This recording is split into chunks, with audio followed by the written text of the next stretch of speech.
good afternoon, everyone. I'm glad you can make it out today. I'm John Harmon. I'm President and CEO of the African American Chamber of Commerce of New Jersey.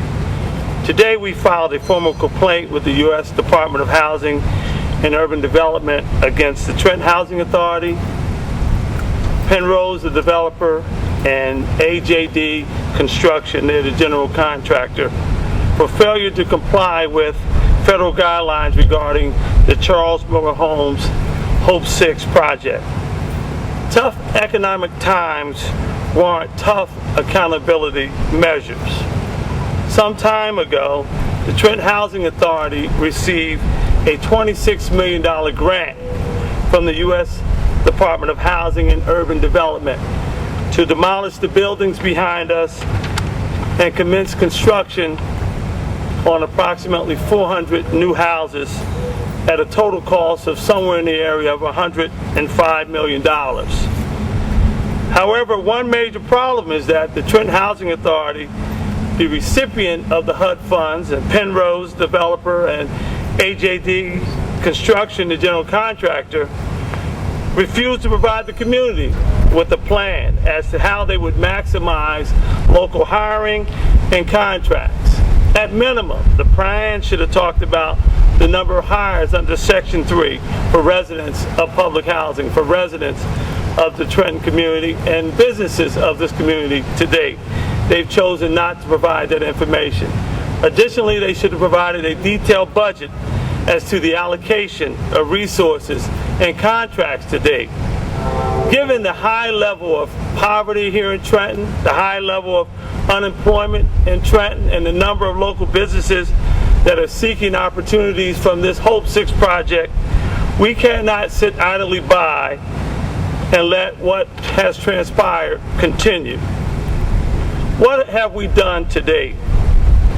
About a month and a half ago, we had a meeting with HUD officials in Washington just to get up to speed what the regulations require with respect to Section 3.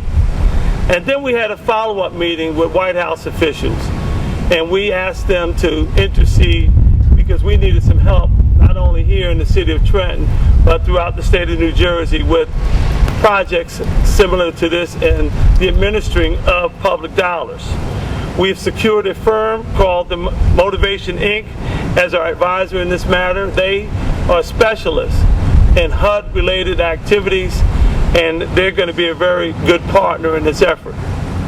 Lastly, the Obama administration, as we all know too well, has received harsh criticism on a regular basis as to their ability to create jobs in this economy.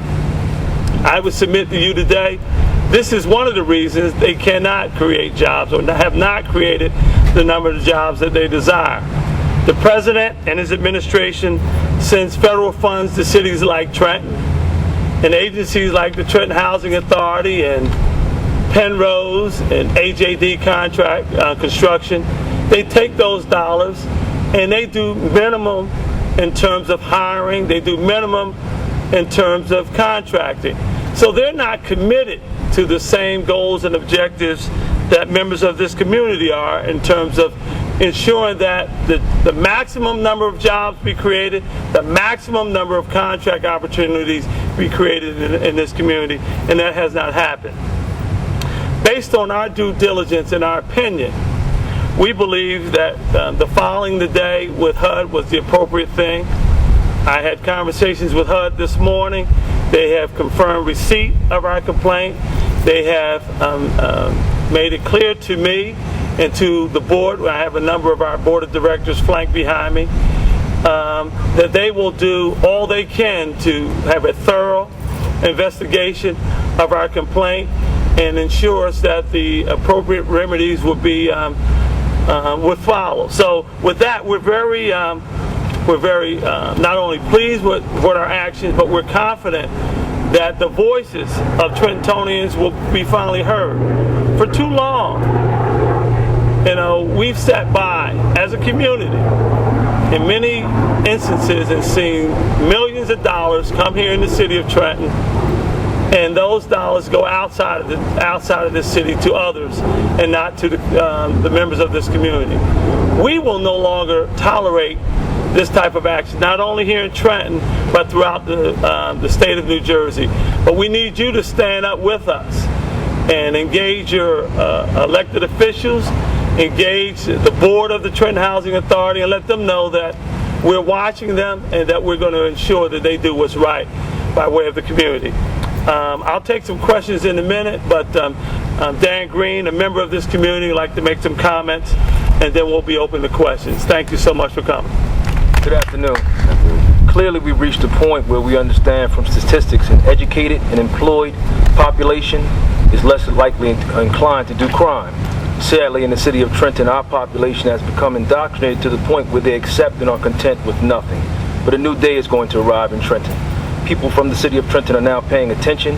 Informed individuals are making accountability and responsibility words that come to the forefront. It is time for Trenton to wake up and pay attention to what's going on. $1 million projects come through here, and organic Trenton businesses aren't allowed to participate in the process. I am fatigued and tired of seeing on job sites Patterson, Parsippany, Jackson, Delaware, all businesses and organizations who take our money and our dollars to the suburbs that they live in. It's time to invest in Trentonian, invest in Trenton, and rebuild the capital city. That is what we're about. Thank you. Thank you. Are there any questions? John, what do you want?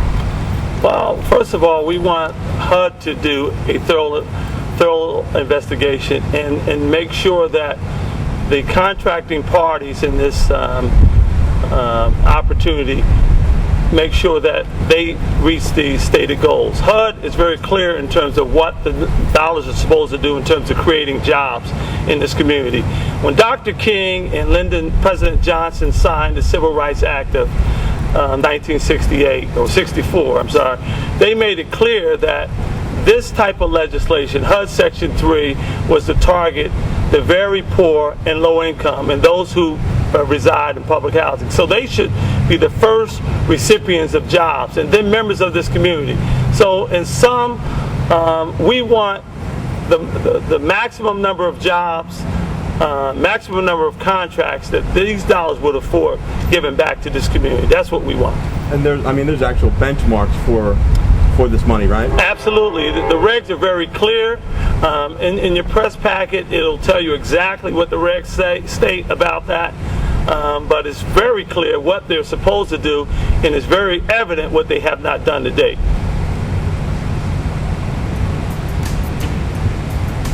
I'll say one other thing, and I'll close with this if there's no other questions. If you search the record, I think in the state of Minnesota, there was a substantial monetary reward given to a contractor who filed a similar complaint. So there is punitive damages for the disregard of federal law, and this is why we took our action to HUD.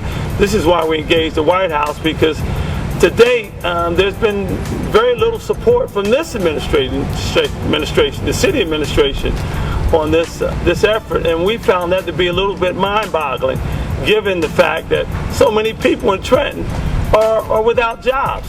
And as you can see behind us, the work that is commenced to date does not require skilled labor. It requires people that have the wherewithal to put on a pair of goggles, some safety boots, a helmet, and take a hammer and start tearing down the old building, and then cart the debris away in bags and put it in dumpsters. These are real living wage paying jobs that Trentonians could have today and would have a positive impact on our unemployment numbers in this city. Yes, ma'am. While we are waiting for a situation, what's going to be going on with this project? Well, it is our hope that HUD will quickly intercede and maybe bring a halt to this project, and then we could have the representatives of the Housing Authority and perhaps the City of Trenton sit around the table with the Chamber and others and construct a plan wherein we can do now what we should have done at the outset to ensure that members of this community are afforded opportunity. That's our hope.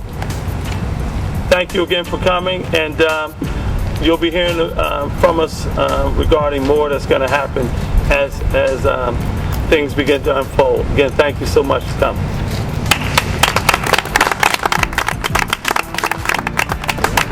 Yeah, I am a local contractor here in the city of Trenton, and our problem is we not included. Give us our shot. We from here, we born here, we raised here, we work here. We spend our money here each and every day. Where's our chance that we should have been included into this process? And if we keep on not being included, it's going to be a problem.